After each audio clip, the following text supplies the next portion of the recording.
Wait. So, you're saying that Konami isn't messing up the remake? No, not that remake. Well, maybe that one, but no, I'm talking about Metal Gear.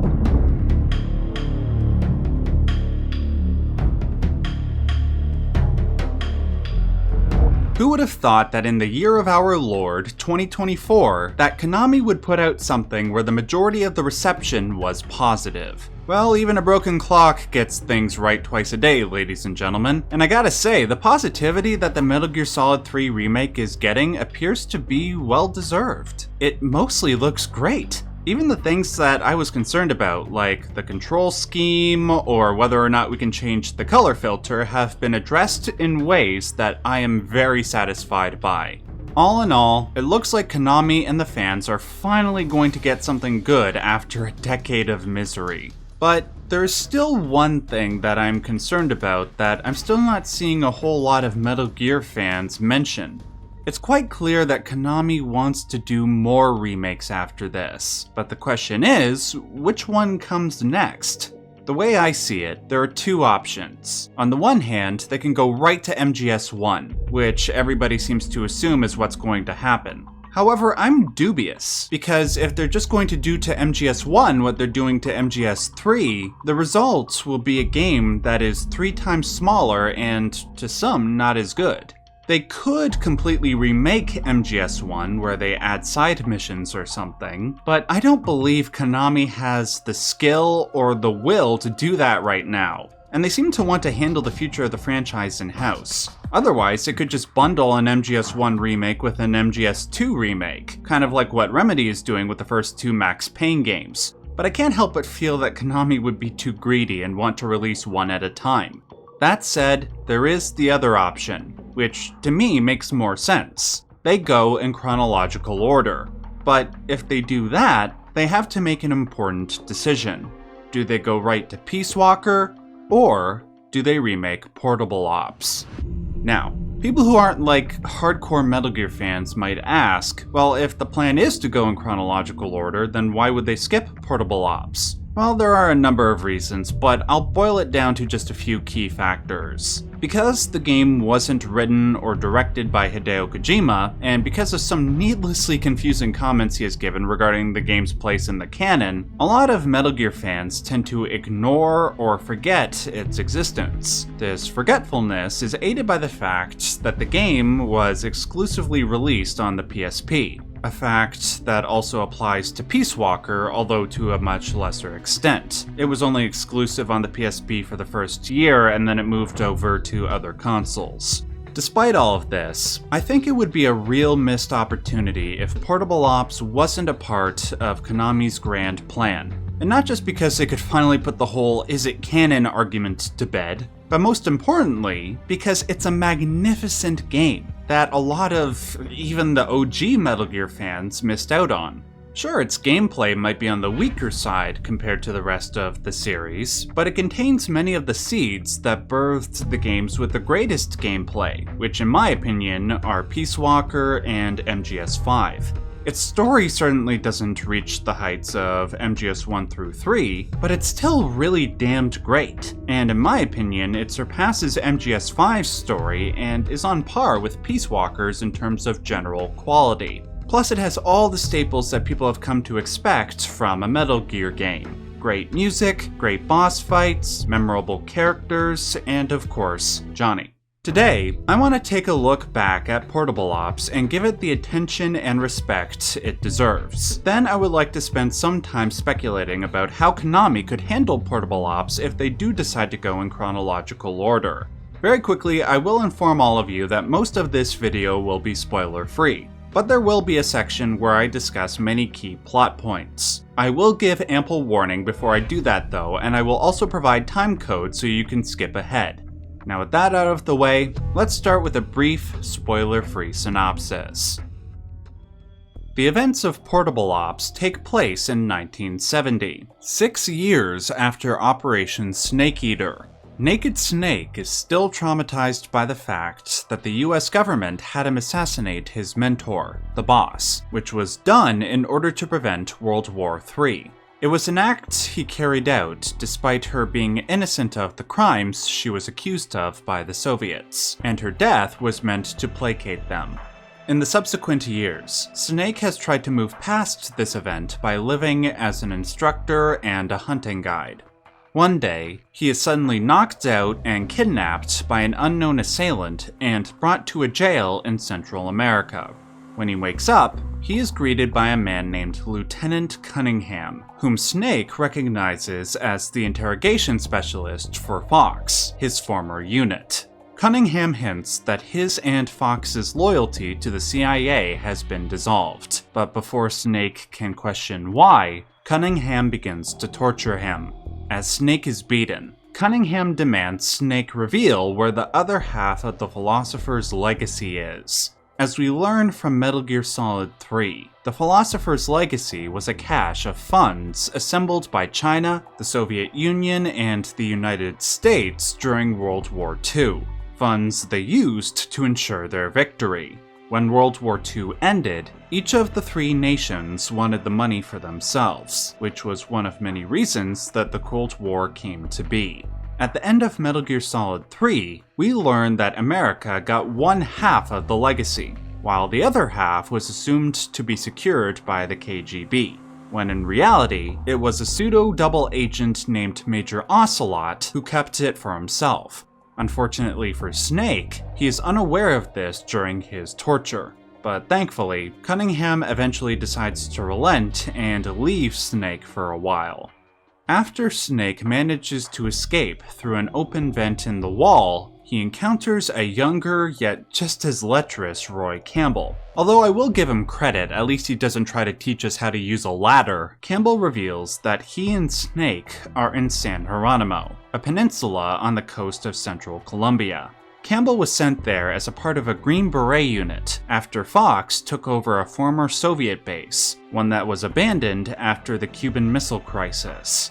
Before freeing Campbell, Snake journeys to a nearby communications base to contact his support team from Operation Snake Eater, that includes Paramedic and SIGINT. They reveal to Snake that he and his former commander, Major Zero, are suspected of starting the uprising, on account of it being led by their former unit. Unless Snake can apprehend the true leader of the uprising, he will be forever treated as an enemy by the United States government. For the rest of the game, Snake and Campbell work together to try and find the true leader and stop the uprising. But in order to do so effectively, they will need an army.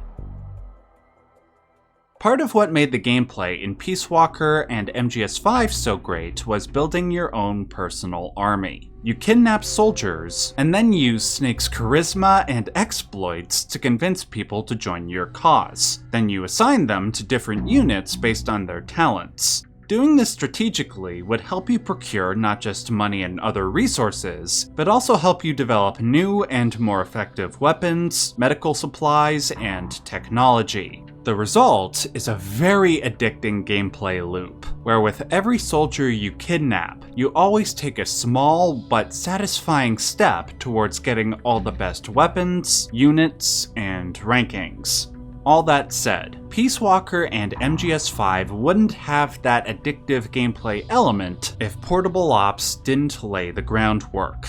Just like with those two subsequent games, you're always aware that if you just get one more soldier and assign them to your medical team or your weapons development team, you will get that item that will make your next set of missions easier and/or more fun. The majority of the time, I was so enthralled with the process of kidnapping and assigning that I forgot about why Peace Walker and MGS5 did it better. But note that I say the majority of the time. Every so often, I was reminded of the one thing that Metal Gear fans tend to complain about the most when it comes to Portable Ops, and that is how you kidnap your soldiers. With Peace Walker and MGS5, you use the Fulton balloon to whisk the soldiers back to your base. In Portable Ops, you have to either spend a minute or two dragging a soldier back to your truck, or drag a soldier to a box that one of your comrades are in and have them drag the enemy back to the truck. A decent amount of the time, The process of doing this becomes very tedious and really disrupts an otherwise quality flow of gameplay. Sometimes it doesn't, because like I said, you will be focused more on the reward that comes from kidnapping the soldier. But other times, you won't be able to focus on that and you'll just want to complete the mission, just so you can avoid that tedium. It's the only big problem that I feel Portable Ops had, and I really wish that they had something like a Fulton system so that I could be engaged with the gameplay 100% of the time. Now I know, some people are going to say, but Max, Snake wouldn't have had the money or the resources to afford a Fulton balloon or a plane to snag the balloon. Okay, fine. Have it so that you have to press a button over a soldier's body, and then have a message pop up saying that the soldier has been kidnapped. Now to those who say, well, that's not realistic. Look, if Solid Snake, Naked Snake, and Raiden can carry a small army's worth of artillery up their asses, Big Boss can press a button to make a body disappear, okay?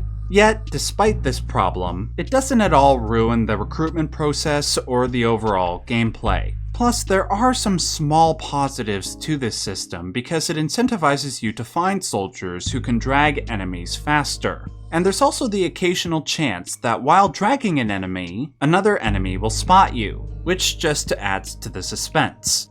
Nonetheless, I do believe the positives of the Fulton system outweigh what we got in Portable Ops.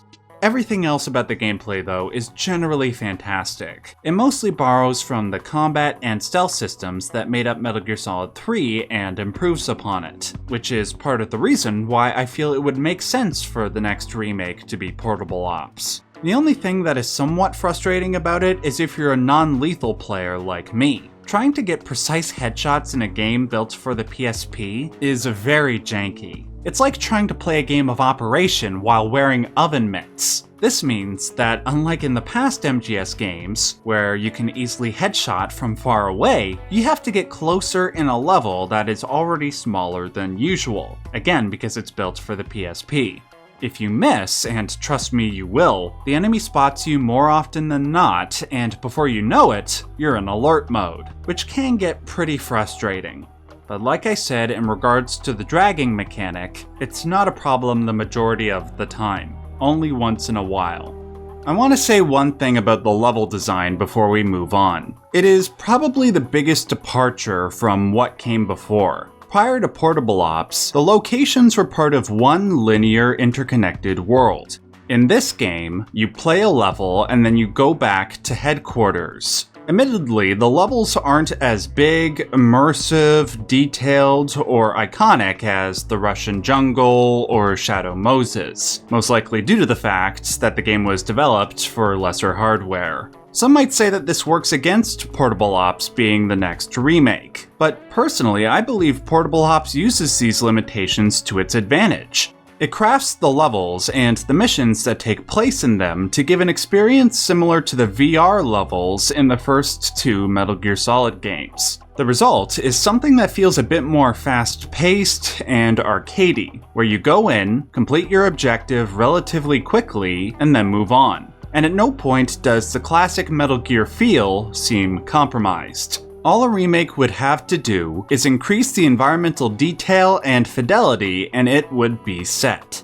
So, while the technical and graphical finesse of MGS3 was sacrificed somewhat for Portable Ops to function, it is undeniable that the core fundamentals which make Metal Gear gameplay so great are preserved in all their keenness, all while adding innovative ideas that would stay with the series for the next decade. When it comes to the game's story though, my compliments are only partially mirrored. Just like the gameplay, the story also sticks to core fundamentals, specifically themes of morality and how it functions in a corrupt political landscape. However, where this if it ain't broke don't fix it mentality works for the gameplay, the lack of innovation regarding the story is somewhat unfortunate. It becomes even more noticeable if you reflect on the emotional resonance of MGS3's story or the technical complexity of MGS2's story. While these factors do put Portable Ops' story on the weaker end of the saga, A lesser Metal Gear story is still better than most, and Portable Ops makes enough of the core elements of a typical Metal Gear story compelling, even if it is ultimately familiar. Before I address those familiar elements, though, I do want to compliment a couple of the things that I feel were either on par or superior to the best Metal Gear stories. First, though the story had to be compressed along with the gameplay and level design, the most positive repercussion of this is the story has an amazing sense of pace. Look, though I personally love the long cutscenes filled with exposition and dialogue that Metal Gear is famous for, I fully empathize with those who don't. The great thing about Portable Ops is that it takes a break from that. Not only does it have by far the least number of cutscenes in the Metal Gear saga, it doesn't feel like it sacrifices any of the story complexity by doing so. All the characters have a solid amount of personality, backstory, and face a great deal of struggle. This is especially true for the bosses, which was a delight, because despite how amazing the boss fights in MGS3 are, the majority of them do not have the character depth that the bosses from MGS1 and 2 did. And we learn about all of them and their personal philosophies in small chunks before quickly cycling back to the gameplay. Outside of Metal Gear Solid 1, I don't think the story pacing and the balance between cutscenes and gameplay has ever been better. Now, at this point, I cannot discuss the story any further without going into spoilers. If you want to skip past the spoiler section, refer to the time codes in the description box below. You have been warned. Eventually, Snake and Campbell uncover the true leader behind Fox's uprising, and why he instigated the revolt, a man named Gene.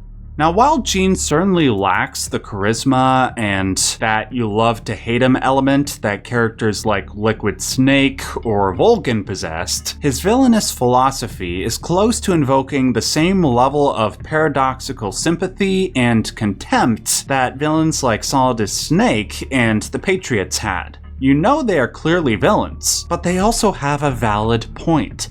Like Solidus and the Patriots, Gene was fed up with the corruption of the US government, particularly following their use of the boss as a pawn to be murdered during Operation Snake Eater. But the last straw came when the CIA ordered Fox to hand over their new Metal Gear weapon to the Russians. This confusing order was given because the US had clearly won the Cold War as early as 1970, because the Russian military and economy were slagging so far behind. If the Americans gave the Russians Metal Gear, that would make them an equal competitor once again in terms of military and ideology, prolonging the Cold War and in turn giving the CIA continued funding and allowing at least the military side of the US economy to continue to flourish. This clearly disgusting state of affairs motivated Gene to retaliate by taking Fox soldiers sympathetic to his cause to San Geronimo. There, he would create a safe haven for soldiers who felt mistreated by their governments, where they could fight against the corrupt bureaucrats of the world. Eventually, this haven would become its own nation, one that Gene would dub Army's Heaven. I'm sure that many of you, like I, view Gene's disgust as righteous. Hell, even Snake sees the merit in the concept of Army's Heaven, because that is clearly where he got his idea for Outer Heaven, which he would spend the next 3 decades trying to establish. If you put aside the idealist notion that war shouldn't be pursued and thus neither Army's Heaven or Outer Heaven should exist, then the concept of a safe haven for soldiers sounds nice in principle. Unfortunately, it's in the execution that Gene's true intentions are revealed. He uses his concern for the plight of mistreated soldiers as a cover. He is perfectly happy to use those soldiers and throw them away in order to pursue his nihilist, power-centric ends, which are ironically almost entirely similar to those of the governments he criticizes. Ultimately, Gene wishes to use Metal Gear to launch a nuclear weapon at the CIA headquarters and the Pentagon. And on top of that, he would frame the Soviets for ordering the launch. This would, ideally, destroy the current world order, reducing any grasp at power that the Americans or Soviets would have. In its place, Gene would institute a new world order based on his ideals.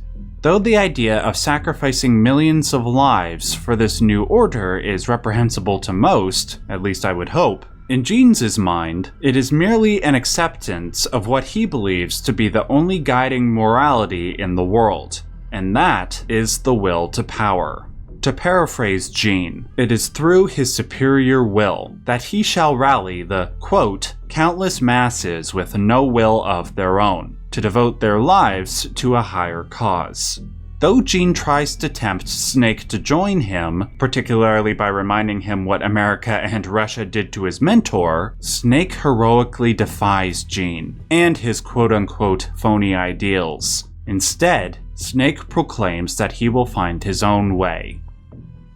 I once said that if there was an overarching theme that carries across the entire Metal Gear Saga, it would be will. But not will in the nihilist sense that Gene advocates. Rather, it's a belief in a more developed morality that the world could one day adopt. That is, if one can embody that morality and be a beacon of light to others. In Portable Ops, we see the truly noble side of Big Boss, when he still had a sliver of belief in that higher ideal and tried to make something good out of it, which just makes his eventual downfall all the more tragic. Yet that tragedy enriches and contextualizes not just the characters of Big Boss and Gene, but also the corrupted political landscape that will be struggled against in all the other games. It makes Big Boss and Major Zero and their attempts to interpret the boss's will through Outer Heaven and the Patriots more interesting and morally gray. And that wouldn't have been as successful without Portable Ops' story. With that said, I hope that Konami will see the importance of Portable Ops' story in the wider Metal Gear saga. Is it a necessary story to experience in order to understand what happens in the other games? No. But it without a doubt makes the story, world, and characters in those other games more interesting. But of course, this is all moot to those people who believe the game isn't canon. And I've put my stance on that whole issue off long enough, so here it is. Yes! The game is canon! Of course it is! The bloody game is referenced at the beginning of Peace Walker and in Metal Gear Solid 4's cutscenes. There.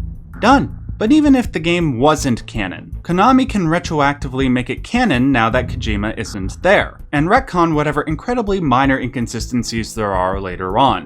Which, granted, there are a few. For example, you know when Snake defeats Gene, and Gene gives Snake access to all the funds he accrued for Army's Heaven? What the hell happened to all that money? Why is it that at the beginning of Peace Walker, frickin' Big Boss is operating his unit out of a dilapidated shack on the beach? Did he, Campbell, and Kaz blow all that money in those 4 intervening years on hookers and blow? I mean, come on, tell me that's not something Campbell would do. Also, how in the name of Zeus's butthole, kudos to whoever gets that reference, did Sokolov survive Volgan's torture? How did his bony old ass survive all them 1.21 gigawatts? Explain it to me. Yeah, so I'm a sweaty nerd, get at me. Now before I leave you guys, I want to put out this question. What would you like to see if there was a remake of Portable Ops? I will start the discussion with my personal wishes. Obviously, I want to see all the levels in that gorgeous Unreal Engine 5 at 60 frames per second. I would like to see all the codec calls have voice acting added in, that was sorely missing from the original game. Add in all the missions from Portable Ops Plus as well, that would really help increase the base game's value. Oh, maybe allow us to do co-op missions, holy crap, that would be fun. Anyway, is there anything that I missed that Konami should absolutely add? Let me know in the comments section below. If you like this retrospective on Portable Ops, make sure to hit the like button, that helps me out a lot, and make sure to subscribe for more upcoming Metal Gear content. Until next time, remember to stay safe and stay yellow.